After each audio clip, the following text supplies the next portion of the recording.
Arcaders, it's UberNerd527 here once again, and it's the Cartoon Connoisseur Theater Podcast, and we are here with Pokemon Rewind, the show where we go through episodes of the Pokemon anime through their story arcs. We are currently in the Orange Island story arc, and we are going to be talking about the next episode in the story arc, which is episode 7, and we'll talk a little bit about that a little bit later.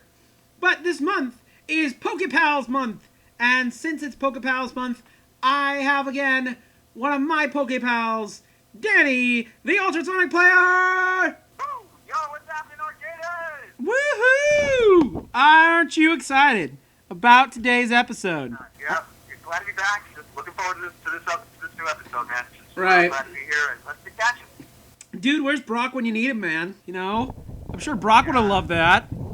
Whatever. Whatevs. Yeah. Anyways, so let's talk a little bit about this episode. Again, this is episode 7 of the Orange Island story arc. Alright, so let's go through the fun facts for this episode. This is the 87th episode of the Pokemon anime, and it was first broadcast on February 5th, 2000. Yeah. Now, there really isn't much else about this episode really that is of note, I would say. But because Onix is the predominant Pokemon in this episode, I decided to look up some things about Onix. So here we go. Onix is a dual rock-ground type and has the highest base defense of all Pokemon that can evolve. Did you know that? Yeah. Onixes are inspired by either snakes, earthworms, or a Wyram, which is a type of dragon that has been presented as limbless and burrowing. So it's a dragon that burrows in the ground, basically. It doesn't have any limbs. It is the largest rock type of all the rock types, and it is very weak to fighting ground, steel, water, grass, and ice. So if you're going to train an Onix in the game, just be ready, because a lot of things it's weak to. It's weak to a lot of things. Rock type is not the best type. Sorry, I'm going to say it right here now. Rock type, not the best typing. Not a good typing at all. So, unfortunately, that's just the way it is with Onix. Let's get into the episode, and this episode is entitled... The Crystal Onix! So, I wonder if this episode is about a Crystal Onix. I mean, guess that's what it's called, right? I mean, obviously they're not going to pull the wool over our eyes and not have a Crystal Onix in an episode called The Crystal Onix, right? Yeah, I mean, it's either going to be Onix.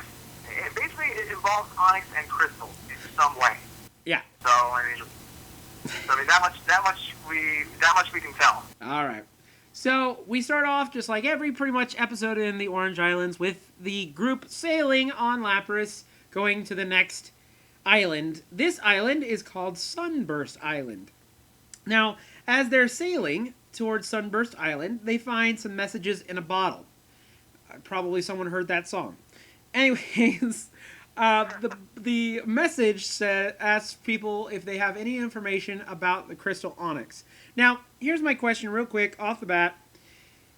If this Crystal Onix, the only place you can find it is on this island, why is she throwing messages in bottles across the island, into the seas to try to see if anyone has any information? I don't quite understand that, but whatever. Yeah, me neither. But I don't know, maybe desperation, or just grabbing at straws, I guess. Or at least that's what we may find out later on in the episode, I suppose. Right.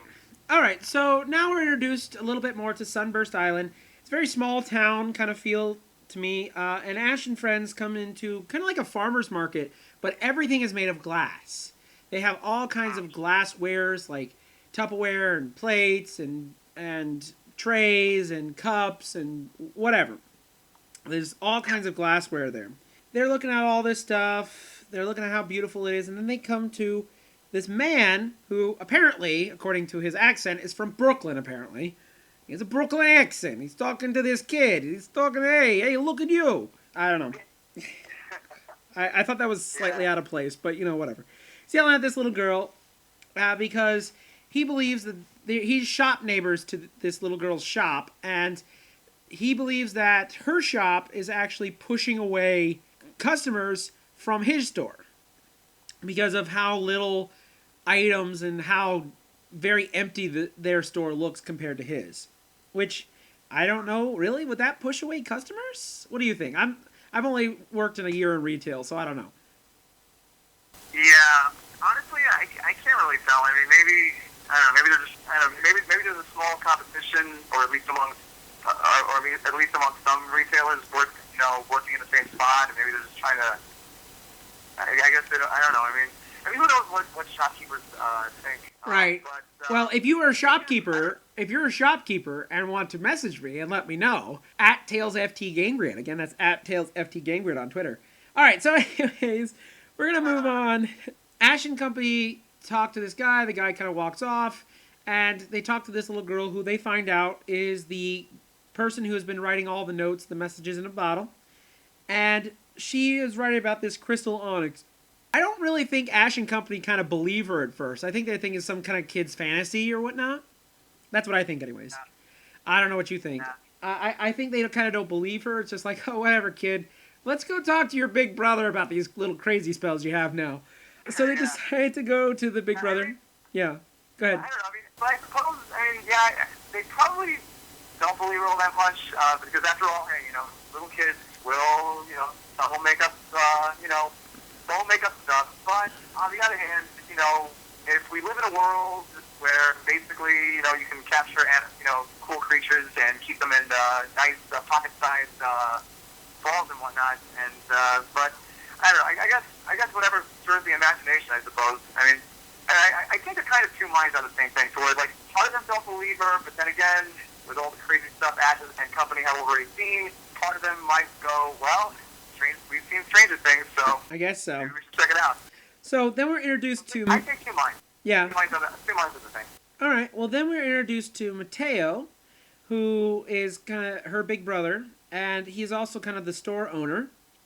And we find out that he doesn't have a lot to sell because he has been trying to make these glass sculptures of Pokemon, but they don't look very realistic like his grandfather's did. They don't look like they have a spark, some kind of spark. And Mateo talks about this story where his grandfather saw this crystal onyx. And he saw this crystal onyx and got so inspired that from that day forward, he could not make a bad sculpture. Everything he had looked like it could come to life at any moment. And it just looked absolutely gorgeous. But he's having trouble doing this because he doesn't have inspiration. I have to say, as an artist myself, this is true. If you're not inspired, inspiration gives you motivation. And if you're not inspired to do something, you won't do it. For example, if I didn't want to do this podcast, we wouldn't be recording it right now. If I wasn't inspired to do it, if I didn't have the motivation to do it, I wouldn't be doing this podcast right now. So I feel it's the same. I feel this is actually true in real life as well as this story. Now, he shows off the crystal onyx statue that his father made. It's an amazing looking statue. In fact, they even have like little shines to go around it to make sure that it looked like this is like the awesome statue, wall. Yep. Big time. So that's pretty much all we get from that so far. Then we cut to, of course, who else? Team Rocket. And Team Rocket, they're walking through the center as well. They're going through the farmer's market and they're looking at all the glasswares. And Meowth decides that they're going to find what pieces they like, and then they're going to steal said pieces a little bit later on. As he's doing this, Jesse and James are kind of like just in awe of all these glass cups and plates and whatnot. Meowth gets mad at him, and he scares them, and they drop the glassware. And of course, in this town, what's the rule, Danny? You break it, you buy it. That's right. You break it, you buy it. And so Team Rocket, of course, is dirt poor. They don't have any money. And they have to work off their debt to this guy. So it shows them in the back, kind of cutting logs for him. I guess to stoke his fire or whatnot. So as they're in the back, kind of cutting this wood, the shop owner that they're working for, and some other shop owner, at least that's what it looks like, a shop owner to me, come out and they talk about how Mateo and a group of kids are going to go off and try to find the crystal onyx, and they think they're all crazy. And this, yeah. And this gets Jesse, James, and Meowth inspired to go find this crystal onyx as well. I guess they're easier to believe than the Action Company. Yeah, I guess so. If Ash is going to go do it... I'm going to get Team Rocket is motivated by greed. Right. If Ash is going to do it, then that means it's true. Yeah. Tracy pulls out his Venonat, as we've seen in the Lost Lapras. Venonat has kind of like radar eyes. And he puts the Crystal Onyx statue in front of Venonat. Venonat jumps off. And it brings him to these rocks that look like an onyx. And it looks very similar to the statue. Then Tracy brings back Venonat and pulls out Meryl. And this is... I feel this is Meryl's first appearance, right?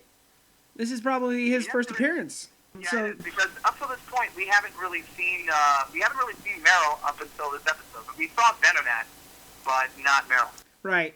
And by the way, if you want to know the history of Meryl on the internet, because Meryl was one of the first Pokemon shown before Gold and Silver came out, and originally everyone thought his name was going to be Peekaboo because he looks very similar to Pikachu. In all intents and purposes, he probably was what we call Pika clone. Every generation has a Pika clone, and I think Meryl was supposed to be the Pika clone for that generation. But if you want to look at that, there's a very interesting video on YouTube by Jaywitz. He has a really interesting kind of history video about Peekaboo and how this all came about. But I believe this is actually Meryl's first appearance. This is the first time we actually saw Meryl in the anime as the show. Now, I think, if I'm correct, this is not Meryl's first appearance ever. I think his first appearance was actually in the Pikachu short before Pokemon the first movie, Pikachu's Vacation. Yeah.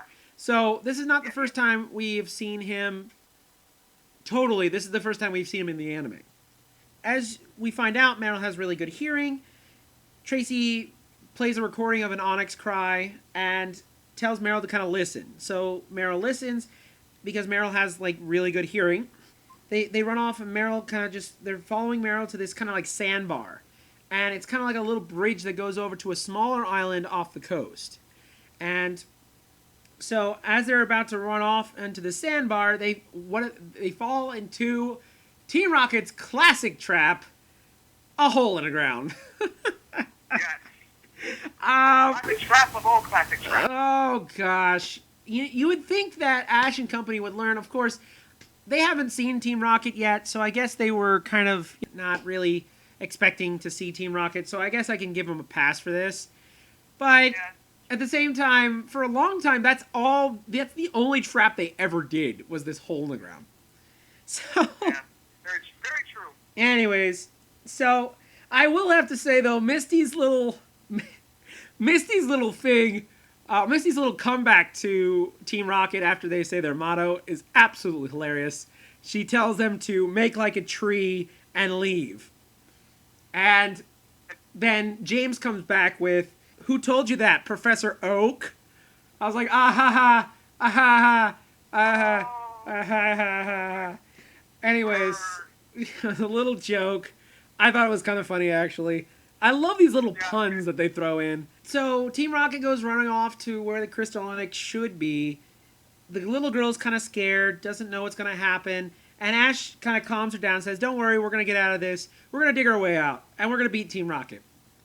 And then splash cut to them out of the trap, running toward the island. Hold on. What? Ha!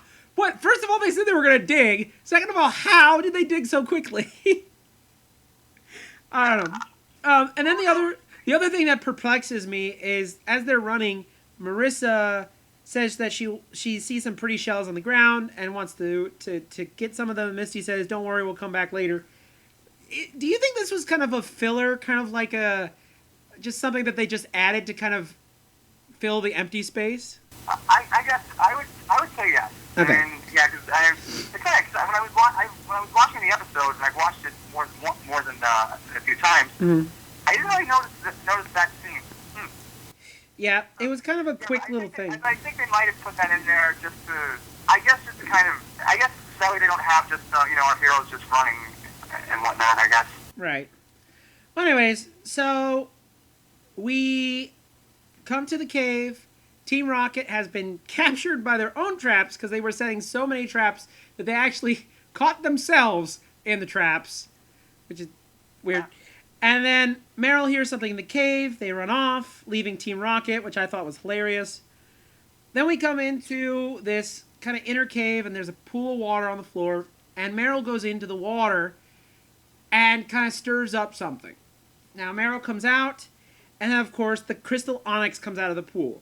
Now, nobody could really believe this because onyxes don't like water because they're made of rocks, right? Yeah. And so Mateo decides to battle to catch the crystal onyx. He uses his cloister first and finds out that onyx isn't affected by water. Of course, you could have guessed that because he was coming out of water. And he isn't affected by water like most onyxes are. And because he's made of crystal. So he has a hard time, and Onix defeats his cloister. Now, Team Rocket comes running in all of a sudden, and Misty asks them point blank, "How did you get out of those traps?" And probably one of the funniest lines, probably in any episode, is Jesse and James say that the writers can't figure it out either.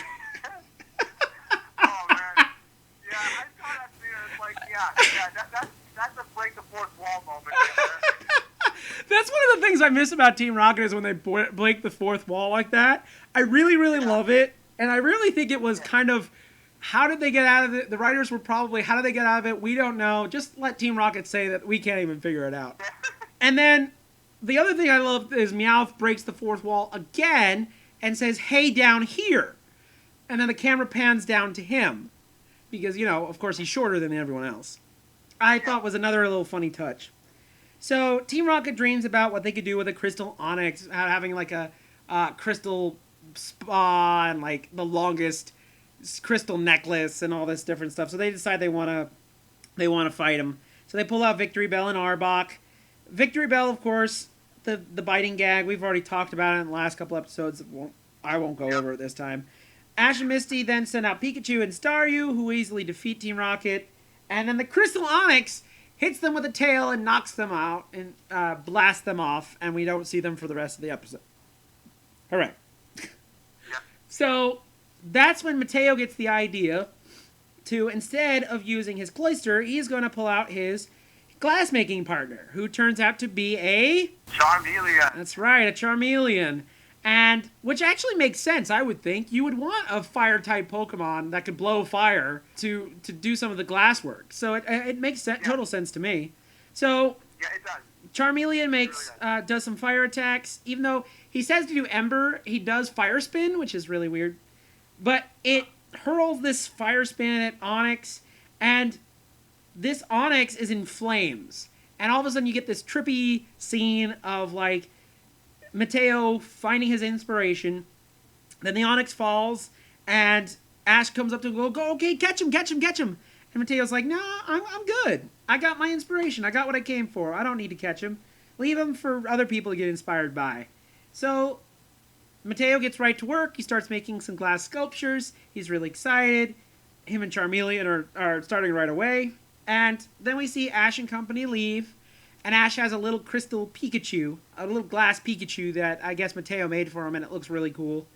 And that's pretty much the episode. Nothing really else than that. I thought it was kind of a neat episode. I kind of like these episodes where we find out about Pokemon that we could never find in the game. It kind of makes me want to have a Crystal Onix. Although, of course, when the next generation Onix has a Steelix evolution... when he's a metal type instead of a rock type. So he's kind of, I guess, what a Crystal Onix would be, kind of. But, anyways. Yeah, that would have been a nice touch if they did that first. Right. And then after that, have him go from Crystal Onix to... Right, well, maybe this was the inspiration for Steelix, you think? Maybe they didn't have Steelix at this point. I wouldn't be surprised. Yeah. Well, anyways. So, let's get into the pros and cons for this episode. I'll go first this time. I like this episode. Okay. It was pretty short and sweet. and to the point, but it was a good episode. It really was. I love when Team Rocket breaks the fourth wall. Absolutely love it. And I love the jokes that Team Rocket, Misty, Ash, they all have throughout the episode. I really, really love it. And I kind of like Mateo and Marissa. I think they're really cool characters. You know, they have a really cool story arc. I like that. I'm just sad that it's only one episode and not multiple episodes. So it's kind of neat. So what'd you like about this episode? Well, like you, I like the fact that it was a nice little, fun little episode, and really, just a good, fun episode, and really just Ash and company just getting to meet different people, and just really seeing, how Pokemon really become a part of, seeing how, like, certain Pokemon can be both not just your partners in battling, but also how they can help you out in regular stuff, or help you do things that you probably would not have been able to do on your own, like Charmeleon being Mateo's glass making partner, right? Or even how a Crystal Onix, actually gave Mateo the same kind of inspiration that it gave his grandfather. Well, and I also think that it's a reality of life that animals have some type of adaptation to where they live. Maybe where this area is that this Onix lives has a lot of crystal near it. And maybe this Onix is really, really old. And it's so old that it actually crystallized. Who knows? I kind of like that about this. Yeah, that would be far-fetched. It really would be. And I also like... Yeah, go ahead. It's a Pokemon. Far-fetched. Yeah, sorry. Okay. Another thing that I liked was the fact that because even I remember watching this episode way back when. Right. And I almost thought that Mateo was going to go ahead and catch that Crystal Onix. Right. But I like the realization that Mateo came to after he had that moment, in that scene between him and the Crystal Onix looking at each other, and then he realized, you know what? I don't need to catch the Crystal Onix. Right. I got the spark. I found what I needed. Right. And I'm just going to go for it. Yeah. As you see later in the episode, he does exactly that. I agree. And I love that. Yeah, I totally agree with that. I totally agree with that. My only real con for this episode was that the end of this kind of felt a little rushed. I really think possibly this episode was kind of edited to shreds. As it seems like a lot of Japanese shows to American, a lot of these episodes tend to be edited. I don't know how much this was edited from the original, because again, I'm not watching the original Japanese versions. I'm only watching the English versions. So I don't know how much was cut, but it just felt like there was a lot cut out of this episode. And I even feel that that's why the writers acknowledged it in the episode itself, is because they had to cut a lot out. You think it originally might have been a two-parter? I don't think so. I think it's a single episode. I just think they may have padded the episode a little bit. Sometimes what they'll do with like dub episodes like this is they'll throw in a scene that was from before and maybe make it a little bit longer, or something along those lines. I just feel that this may have been. It started off pretty good, and then as it got down to the end, it felt like it got a little bit. It felt like it got edited as quickly as possible. Like they wanted to finish this episode quick. So. Yeah. What about you? Yeah. My only. I really don't have any cons except for one of them, which is the typical Team Rocket creating their usual trap hole in the ground. Right. But other than that, I can't really, because looking back on it, back then and now, I don't feel that that the pacing was off. I mean, I don't know. I mean, because again, because I had seen it, several times already, recently. Right. And then looking back on it back then, the pacing I don't feel was rushed. But then again, that's just my opinion. Right. Could the episode have been a little bit longer? Thinking back to what you just said, even I kind of think that they could have extended the episode a little bit more, but then again, that they would have had to have made it a two-parter in that respect. Right. Or maybe not so much a two-parter, but maybe an extended episode. Right. The one that takes up, 30 to 40 odd minutes as opposed to 20 odd minutes. Right. But still, and again, that would really be the only con, which is just the Team Rocket trap hole thing. Right. But again, they made up for that with the break the fourth wall thing, which which helps usually for this kind of thing. It works. It Yeah. really works. All right, so let's go ahead and end this episode of the Crystal Onix. So, hi, just real quick, everybody. Make sure you're listening to the Cartoon Connoisseur Theater. Make sure you subscribe to us if you like this. If you're on iTunes, make sure you leave a comment. Make sure you put some stars on our review there. Make sure you review it so other people can find us. Also, if you like the show Ruby, we are also going through the show Ruby as well, so make sure you check that out. We are on thearcadearchivesnetwork.com. Again, that's thearcadearchivesnetwork.com. Thank you so much for joining us, Danny. Yeah, no problem, man. All right, talk to you later, my friend. On the next episode of Pokemon Rewind Podcast, we'll be going over an episode called In the Pink, where Ash and friends go to an island called Pinkin Island, where, surprise, surprise, it's full of pink-colored Pokemon. And here's a clip from that episode. Best wishes, everybody. I don't understand it, Officer Jenny. How come that Rhyhorn didn't attack you like it attacked us? With new people, the Rhyhorn get nervous and sometimes they attack, but that one knows me. Usually that Rhyhorn's very shy. Then maybe it's a shy horn. Huh? Look at this! What's the matter, Trey? Ah! Oh, Pikachu, your tail is all pink. Don't worry, it's just the Pinkenberries. Pinkenberries? Uh-huh. That's what makes all the Pokemon here on the island turn pink. Just take a look around, Ash. This is the only place in the world where Pinkin trees grow. The Pokemon grow up eating the berries off the trees, and that's why they all turn pink. I guess there must be some kind of natural chemical in the berries that does it. Officer Jenny, will Pikachu's tail stay pink like this forever? Don't worry, Ash. They only stay pink if they eat the berries all the time. Oh, then you'd be Pikachu. Thank you for joining us for this Arcade Archives Network video. If you like this, please make sure to subscribe to this channel and leave comments below. If you would like more, please go to thearcadearchives.com or zowie.kerpowie.com. Thank you so much once again for joining us for this Arcade Archives Network video, and don't forget to keep playing like it's 1981.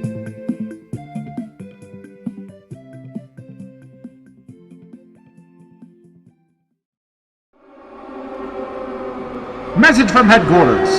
This is a Rebellion production and is part of the Arcade Archives Network. That is all.